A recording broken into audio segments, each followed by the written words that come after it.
Greetings to our senior high school learners and to our social science enthusiasts. I am Sir Edward and welcome to another episode, another new topic for UCSP class with Sir Edward. For today's topic, we will discuss two important concepts, and that is conformity and deviance. This particular topic is essential in studying UCSP for us to understand why people conform and why do some people deviate on the norms of society. Let's start now with our discussion for conformity and deviance. This is lesson number 7 for UCSP, Understanding Culture, Society, and Politics. Let's start now with our discussion.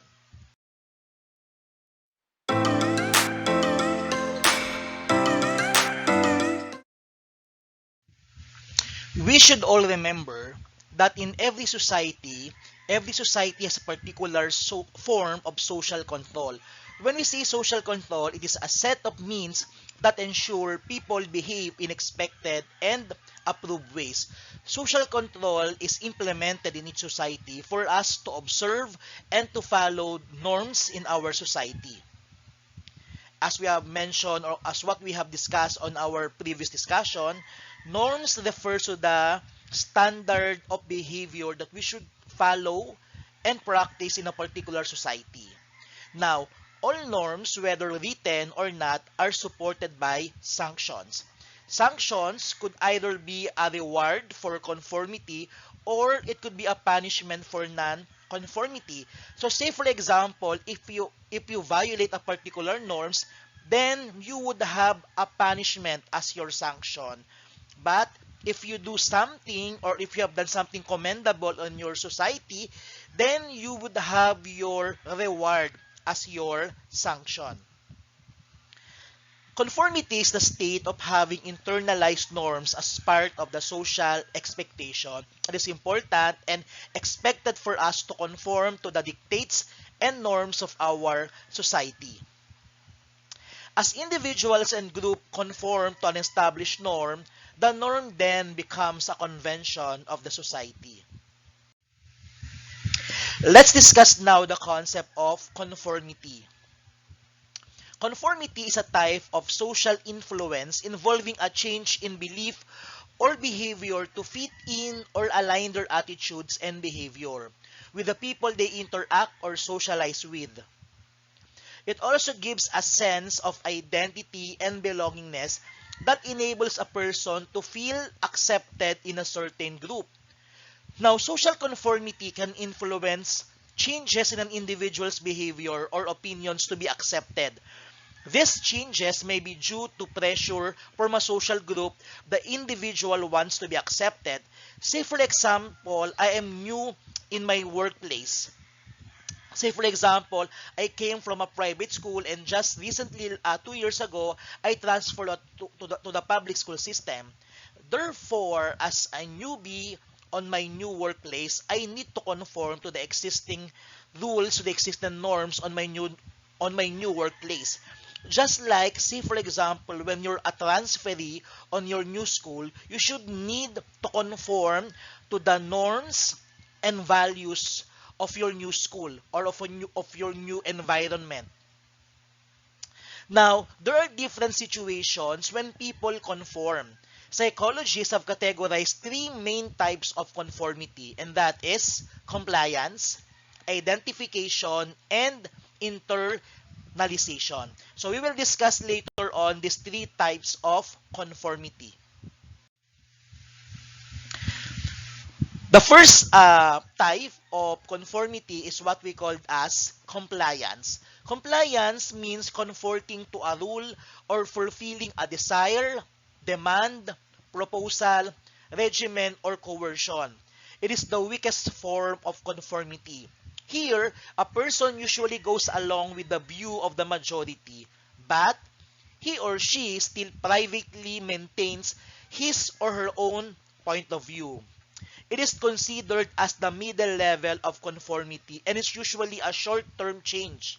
Here, an individual changes his or her behavior and beliefs not permanently, but due to the influence of someone he or she likes or admires, but it does not necessarily result in a change of a person's private belief. The second form of conformity is what we call as identification.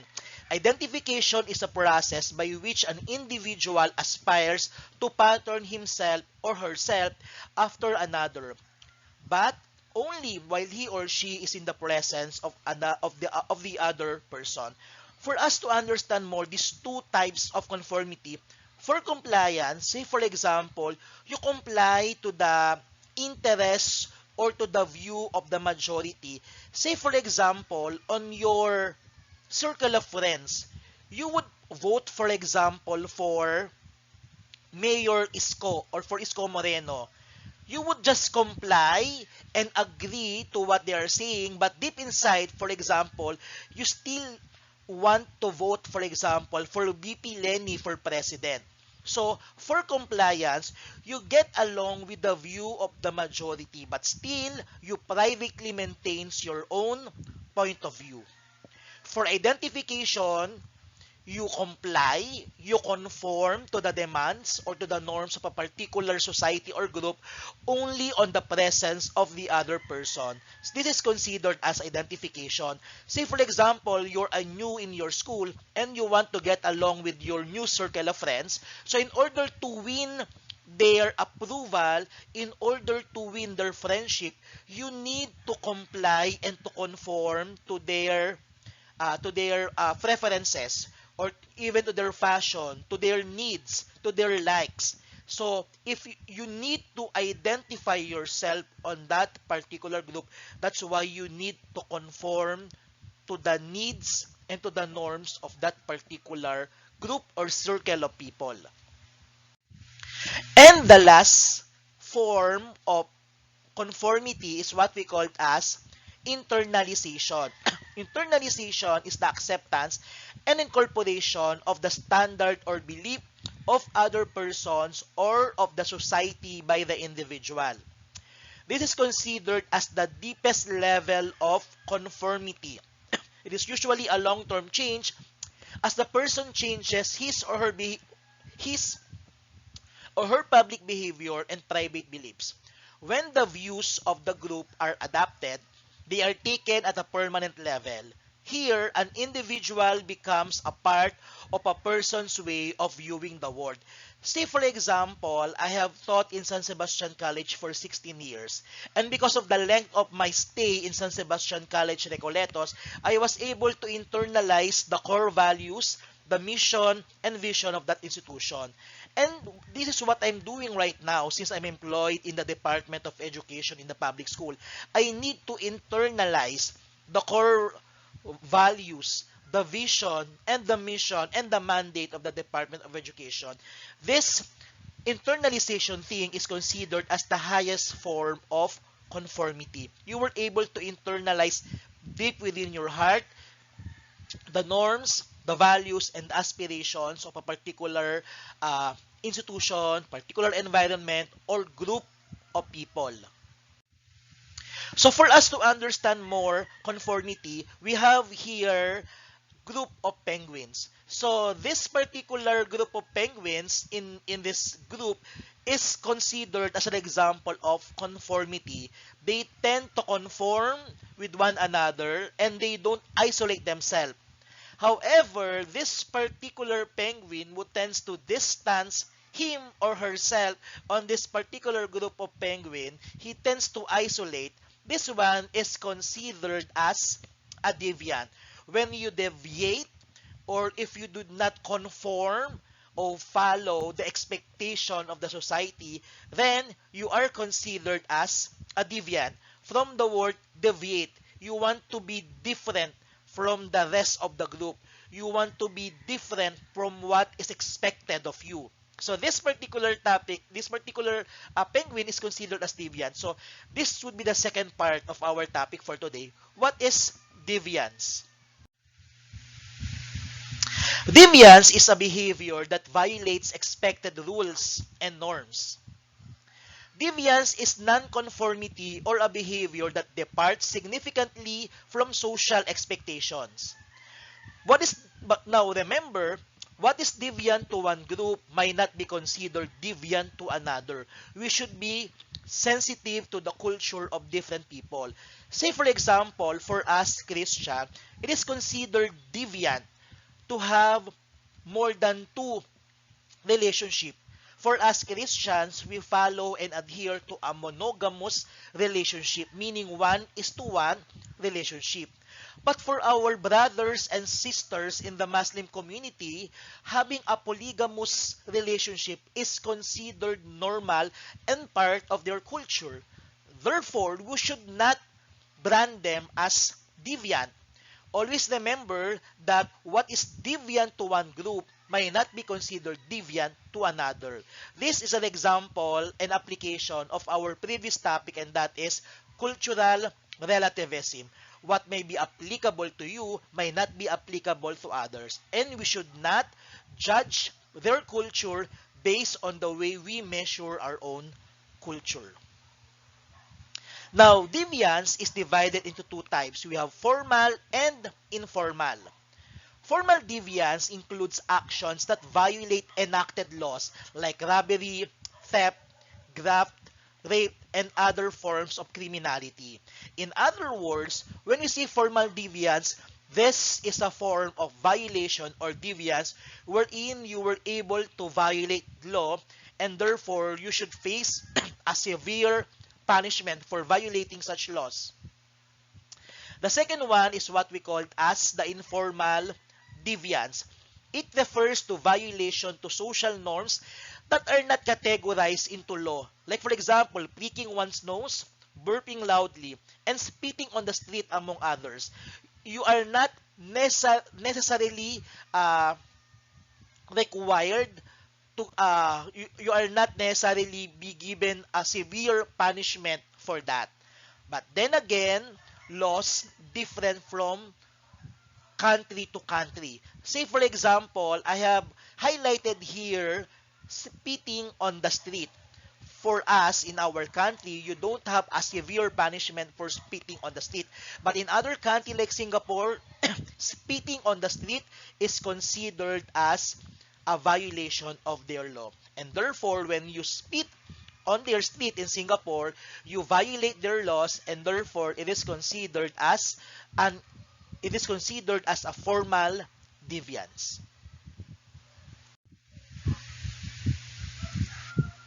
Now, deviance is a violation of established contextual, cultural, or social norms, whether folkways, mores, or codified law. Something that you violate, something that you deviate from what is expected, that is considered as deviance. In our society at present, many deviant acts are committed because of poverty, unemployment, and financial crisis. People tend to violate the cultural and social norms of the society they value to enable them to survive. Because of this, each society has implemented laws to lessen the number of people committing acts of deviance. What I'm trying to say is that because of poverty, because of the different social problems that we're experiencing, some people commit deviant acts for them to survive. Say, for example, uh, those who commit, for example, theft, those who commit, for example, illegal activities, iba, they resort to those things for them to survive. And this is one of the harsh or ugly reality that we're facing. This is one of the sad scenario that our government should give focus and priority. Now, what are the effects of deviance on society? People become deviant because they want to follow their desire. Or sometimes, their deviant behavior might be the result of problems they encounter in the society. Other effects of deviance which are not necessarily harmful but may actually be beneficial to society are as follows. So meaning, meron din palang positive effect ang deviance. Okay, so we have here the following. Number one, it is one way that social change occurs.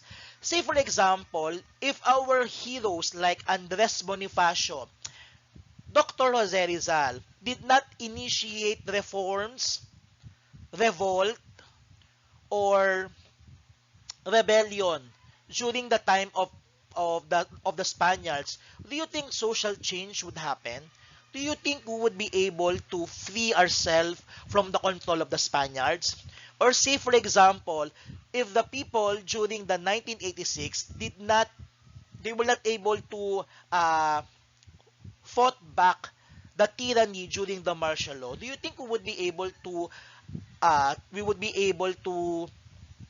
enjoy the freedom that we're supposed to enjoy right now?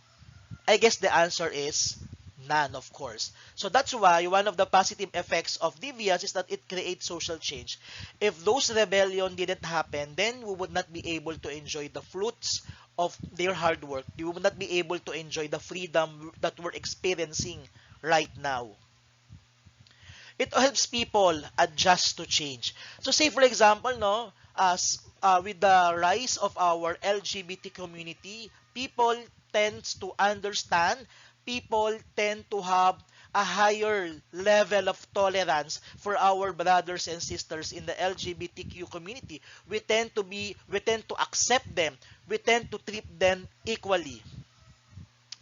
It is also a way of promoting social solidarity by distinguishing us from them.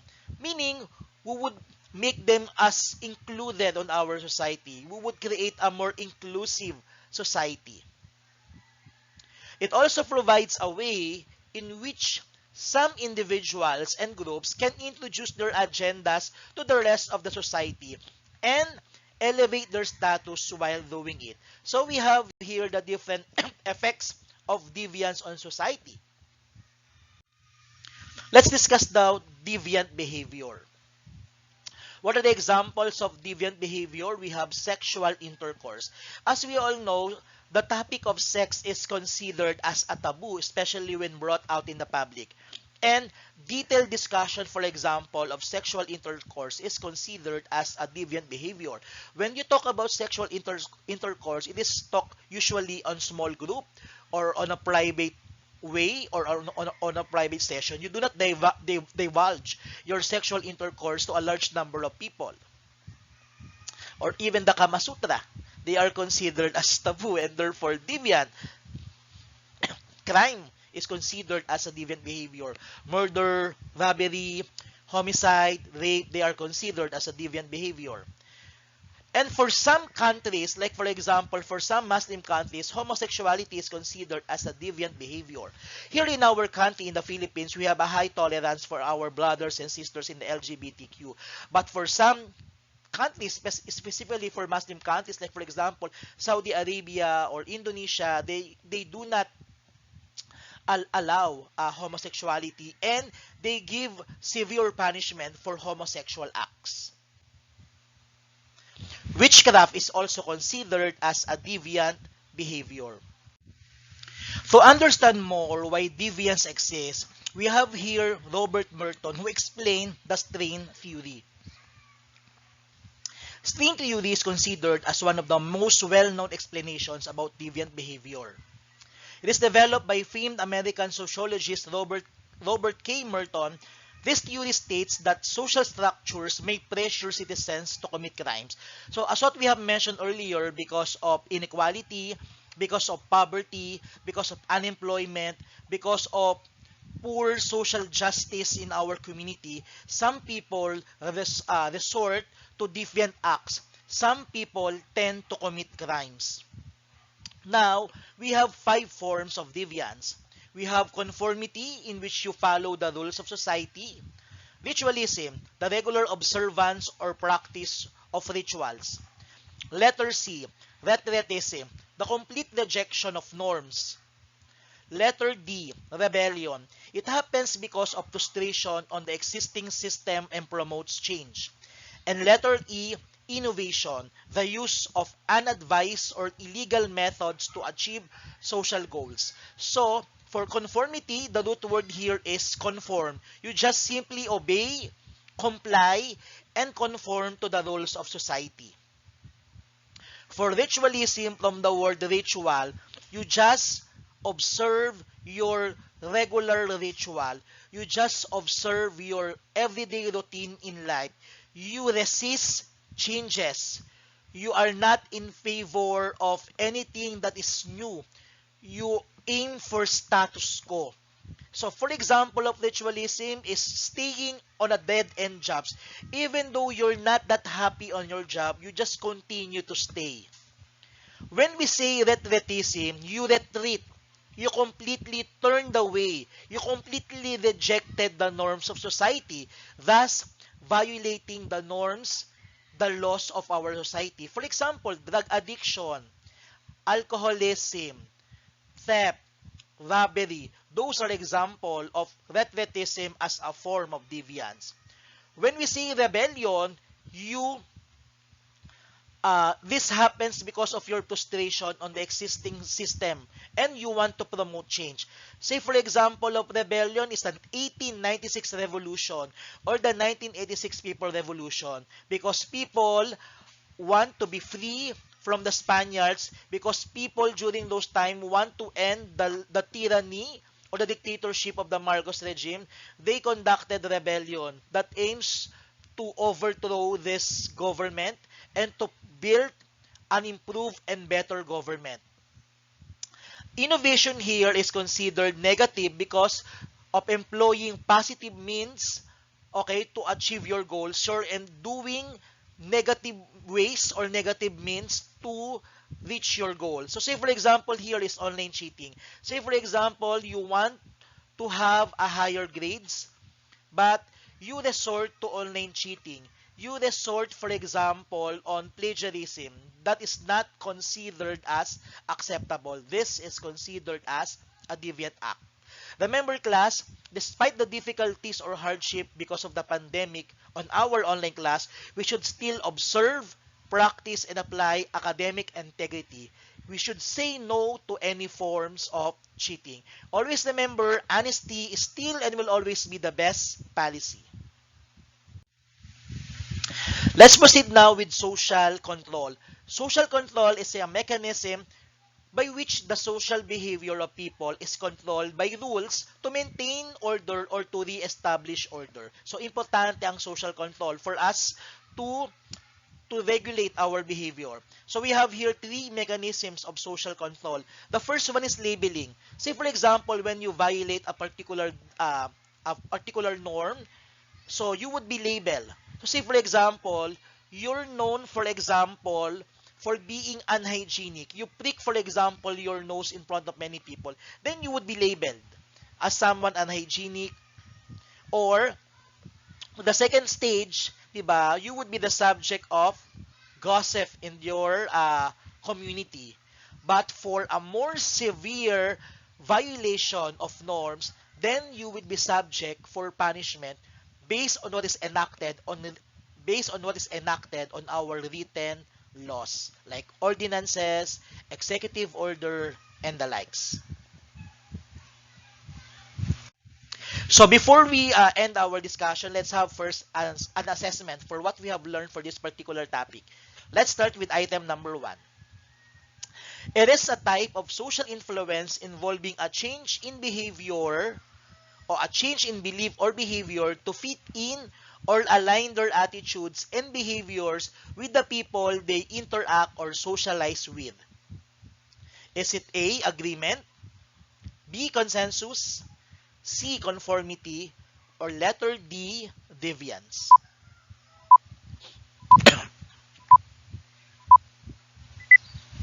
The answer for number 1 is letter C. It's conformity. Diba? We need to fit in or align our attitude and behavior so that we would be able to fit in. We would be able to interact well with other people.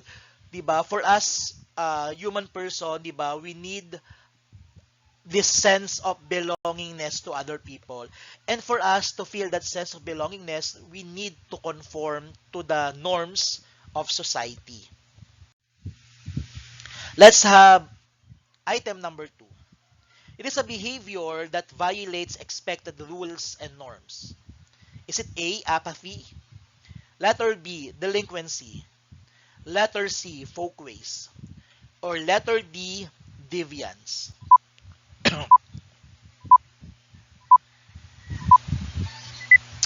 The correct answer for number 2 is deviance. Let's have number 3. It is a set of means that ensure people behave in expected and approved ways. Is it sanction, social control, social system, or laws? Excuse me. The correct answer for number 3 is it's considered as social control. For item number 4, this theory explains that because of the unjust social structure, some people commits deviant act or behavior. A. Subculture theory. B. Conflict theory. C. Strain theory. Or letter D. Deviant theory.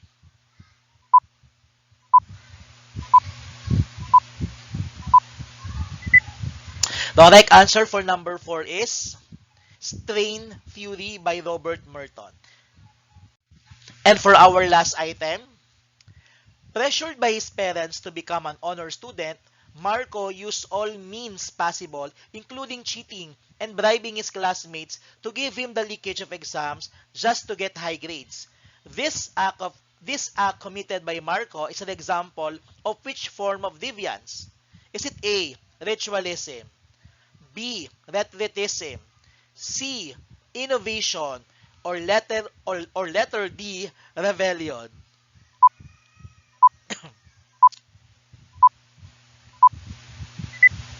The answer for number 5 is innovation. So I hope that you were able to get the correct answer. So for our for I hope that you've learned something from today's lesson. Always remember that it's important to conform with the rules of our society. Although there is deviant is not that bad because we have this positive effect somehow for the deviants, we should always remember to uphold the important values that we have. We should always uphold what is right, what is just, and what is good. So I hope that you've learned something from today's topic. I am Sir Edward. See you again for our next topic for UCSP class with Sir Edward. Have a great day and stay safe always. Good day and bye.